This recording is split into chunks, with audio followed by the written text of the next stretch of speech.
जय हिंद साथियों, स्वागत है आपका अपने YouTube channel JP inspire academy पर।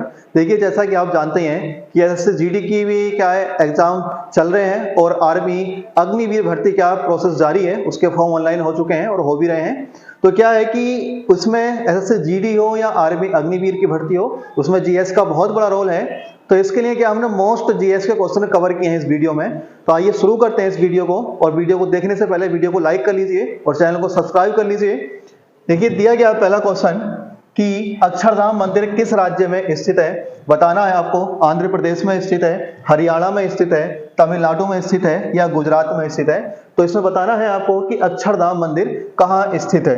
तो देखिए, जो अक्षरधाम मंदिर है वो स्थित है गुजरात में। कहाँ स्थित है? गुजरात में। तो राइट आंसर होगा इसका ऑप्शन नंबर 4। नेक्स्ट क्वेश्चन है कि सहारा मरुस्थल कहाँ स्थित है। पहला ऑप्शन दिया गया है उत्तरी अमेरिका, दूसरा ऑप्शन दिया गया है उत्तरी अफ्रीका, ऑप्शन नंबर 3 दिया है एशिया और ऑप्शन नंबर 4 दिया है ऑस्ट्रेलिया।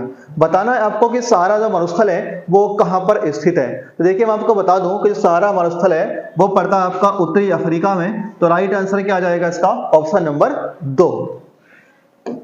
जैसे कि नेक्स्ट क्वेश्चन है, नेक्स्ट क्वेश्चन दिया है ईस्ट इंडिया कंपनी के आगमन के समय भारत का शासक कौन था। औरंगजेब था, हुमायूं था, जहांगीर था या शाहजहां था। तो भारत में जब ईस्ट इंडिया कंपनी आई, यानी ब्रिटिश ईस्ट इंडिया कंपनी जब आई, तो पूछा गया है कि उस समय भारत में किस शासक का शासन हुआ करता था। और आप जानते हैं कि जो भारत में ईस्ट इंडिया कंपनी आई थी, इसका जो आगमन हुआ था ईस्ट इंडिया कंपनी का, वो हुआ था 1600 ईस्वी में। कब हुआ था? 1600 ईस्वी में इसका आगमन हुआ था। और 1600 ईस्वी में आप जानते हैं कि 1605 तक जो रहा था वो जहांगीर रहा था। तो यहाँ इसका जो राइट आंसर आ जाएगा ऑप्शन नंबर 3 आ जाएगा। जहांगीर के जब भारत के अंदर ब्रिटिश ईस्ट इंडिया कंपनी का आगमन हुआ, तो उस समय जो भारत में शासक हुआ करता था वो जहांगीर हुआ करता था। तो ये आपको पता चल गया आगमन कब हुआ, 1600 ईस्वी में। और ब्रिटेन की महारानी ने इसको मान्यता दी थी कि आप 1600 ईस्वी में कि आप जाइए और भारत में क्या है व्यापार करिए। हालांकि इसकी स्थापना जो हुई थी ब्रिटिश ईस्ट इंडिया कंपनी की, वो दिसंबर 1599 में हुई थी। और आप कमेंट करके बताइए कि ब्रिटिश ईस्ट इंडिया कंपनी जो थी, इसके व्यापारिक अधिकार पूर्णतः कब समाप्त किए गए थे। आपको कमेंट करके बताना है इसका आंसर। क्वेश्चन नंबर 4 है कि काजीरंगा राष्ट्रीय उद्यान कहाँ स्थित है। आपको बताना है उत्तराखंड में स्थित है, असम में स्थित है, उड़ीसा में है या मध्य प्रदेश में है। तो काजीरंगा राष्ट्रीय उद्यान क्या बहुत फेमस है, ये बहुत ज्यादा पूछा जाता है किसी भी पेपर में कि काजीरंगा राष्ट्रीय उद्यान कहां पर स्थित है। तो इसका जो राइट आंसर है ऑप्शन नंबर 2 है कि काजीरंगा राष्ट्रीय उद्यान क्या है वो असम में स्थित है। तो राइट आंसर होगा ऑप्शन नंबर 2। 5 नंबर क्वेश्चन है कि 1857 के विद्रोह के समय बेगम हजरत महल ने विद्रोह का नेतृत्व कहां किया था। भोपाल में किया था, लखनऊ में किया था, कानपुर में किया था या बरेली में किया था। तो आपको बताना है कि जो 1857 का एक हमारा स्वतंत्रता संग्राम हुआ था, यानी कि भारत का पहला स्वतंत्रता संग्राम था 1857 का, जिसमें क्या हुआ था कि अंग्रेजों के खिलाफ पहला इतना बड़ा स्वतंत्रता संग्राम चलाया गया था 1857 में। तो आपको बताना है कि उसका जो मैं आपको बता दूं कि ये शुरू हुआ था मेरठ से। कहां से हुआ था? मेरठ से इसको शुरू किया गया था मंगल पांडे के द्वारा। और जब उसके बाद ये निकल कर आया और जगह जगह पहुंचा, दिल्ली, मेरठ, मेरठ से दिल्ली पहुंचा, लखनऊ और कानपुर, बहुत जगह पहुंचा। तो इसमें पूछा गया है कि जो लखनऊ था, लखनऊ, तो इसका आंसर है, मैंने आपको आंसर ही बता दिया कि जो बेगम हजरत महल हैं उन्होंने कहां से इसका नेतृत्व किया था, क्योंकि हर एक क्षेत्र से हर एक लीडर अलग था। तो यहां से जो आंसर आएगा इसका वो राइट आंसर ऑप्शन नंबर 2 आएगा, लखनऊ। कि जो हजरत महल थी उन्होंने लखनऊ से इसका नेतृत्व किया था। और आपको बताना है कि जो 1857 का स्वतंत्रता संग्राम हुआ था, उसमें भारत के अंदर जो भारत का गवर्नर जनरल हुआ करता था, आपको बताना है कौन था। इसका राइट आंसर बताएंगे आप कमेंट बॉक्स में जरूर बताइएगा। और नेक्स्ट क्वेश्चन है कि दुनिया का दूसरा सबसे बड़ा महाद्वीप कौन सा है। दक्षिण अमेरिका है, यूरोप है, उत्तरी अमेरिका है या अफ्रीका है। यानी दुनिया का दूसरा सबसे बड़ा महाद्वीप। यहां पर दुनिया का सबसे बड़ा महाद्वीप नहीं पूछा है, क्या पूछा? दूसरा सबसे बड़ा महाद्वीप। तो देखिए, सबसे बड़ा कौन सा है? एशिया।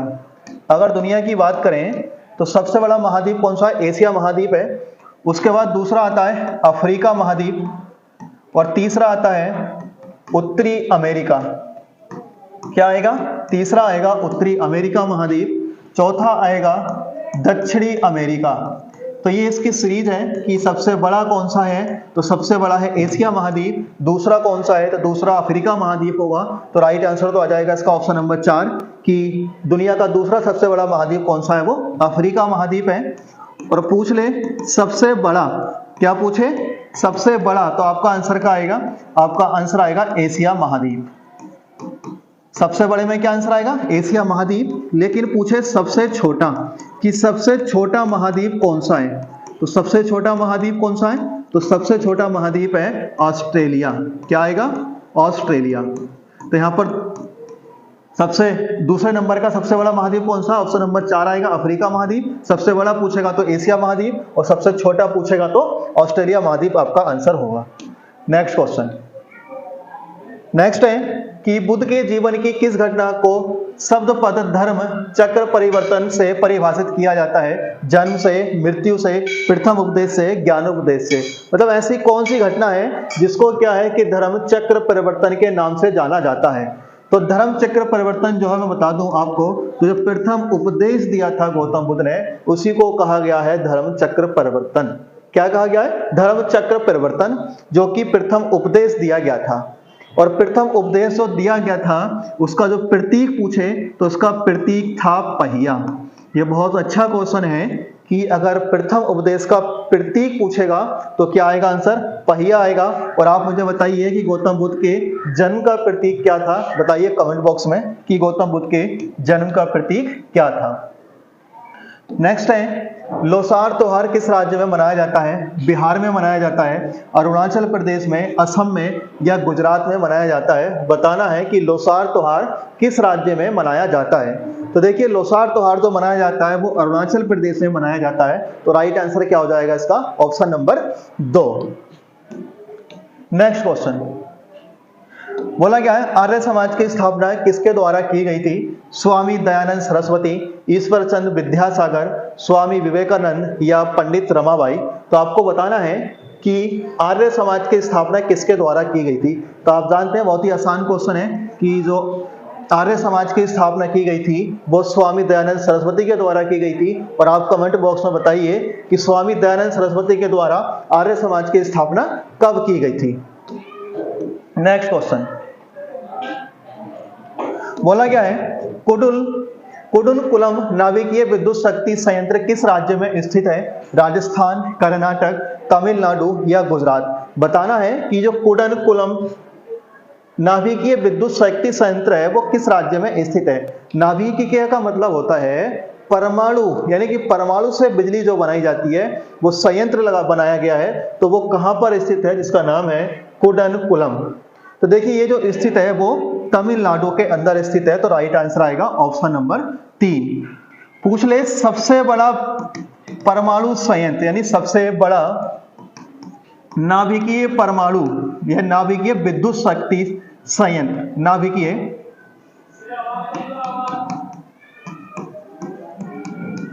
विद्युत शक्ति संयंत्र। अगर आपसे पूछ ले कि भारत का सबसे बड़ा नाभिकीय विद्युत शक्ति संयंत्र कौन सा है, तो आपका आंसर क्या आएगा? कुडुनकुलम आएगा, जो कि सबसे बड़ा शक्ति संयंत्र है भारत का और जो कि स्थित है कहां पर? तमिलनाडु के अंदर।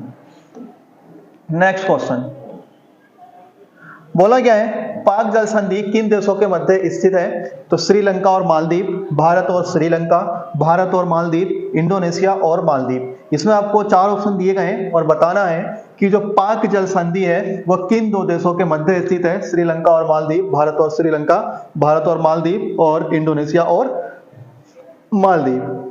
देखिए बता दूं आपको कि जो पाक जल संधि है वो भारत और श्रीलंका के मध्य स्थित है। कि जो ब्रिटिश अधिकारी हुआ करते थे रॉबर्ट पाक, इनके द्वारा ही भारत और श्रीलंका के बीच जो लाइन एक जल संधि बनाई गई थी उसी को नाम रख दिया गया था पाक जल संधि। और ये कहां पर स्थित है? तो भारत का दक्षिणी राज्य कौन सा है? दक्षिण में राज्य है तमिलनाडु। तमिलनाडु और श्रीलंका के मध्य जल संधि स्थित है वो उसका नाम है पाक जल संधि। तो राइट आंसर क्या आ जाएगा इसका? Option number 2। अगला क्वेश्चन है, भारतीय राष्ट्रीय कांग्रेस की स्थापना किसके द्वारा की गई थी? एलन ओ ह्यूम के द्वारा, मौलाना अबुल कलाम आजाद के द्वारा, मोहनदास करमचंद गांधी के द्वारा या जवाहरलाल नेहरू के द्वारा? तो देखिए भारतीय राष्ट्रीय कांग्रेस की स्थापना, तो भारतीय राष्ट्रीय कांग्रेस की जो स्थापना हुई थी वो 1885 में हुई थी। कहां पर? 1885 में हुई थी और बांग्लादेश ढाका में।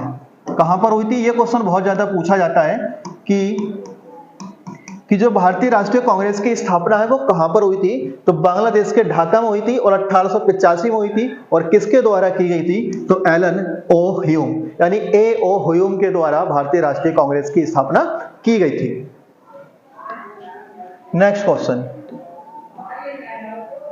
क्वेश्चन है कि आरबीआई का मुख्यालय कहां स्थित है? मुंबई में है, नासिक में है, नई दिल्ली में है या पुणे में है? तो बताना आपको आरबीआई का मुख्यालय कहां पर है। तो आरबीआई का मुख्यालय कहां होता है? आप जानते हैं आरबीआई का मुख्यालय कहां पर है? मुंबई में। आरबीआई की फुल फॉर्म क्या है? तो आरबीआई की फुल फॉर्म होती है रिजर्व बैंक ऑफ इंडिया। क्या होगा? रिजर्व बैंक ऑफ इंडिया, ये इसकी फुल फॉर्म होती है। वही स्थापना पूछे तो स्थापना क्या है? तो स्थापना हुई थी इसकी 1935 में। 1935 में आरबीआई की स्थापना हुई थी, जिसका मुख्यालय कहां बनाया गया? मुंबई में। और इसकी फुल फॉर्म होती है रिजर्व बैंक ऑफ इंडिया और इसी को बोलते हैं बैंकों का बैंक। और क्वेश्चन ये भी पूछा जाता है, कई बार ऑप्शन दे दिए जाएंगे जिसमें 3 बैंकों का नाम होगा और एक आरबीआई का नाम होगा यानी रिजर्व बैंक का नाम होगा और पूछेगा कि निम्नलिखित में से कौन सा एक बैंक नहीं है। तो रिजर्व बैंक एक बैंक नहीं है, बता दूं आपको मैं, वो एक क्या है? संस्था है पूरी, जो कि पूरी बैंकों को लीड करती है।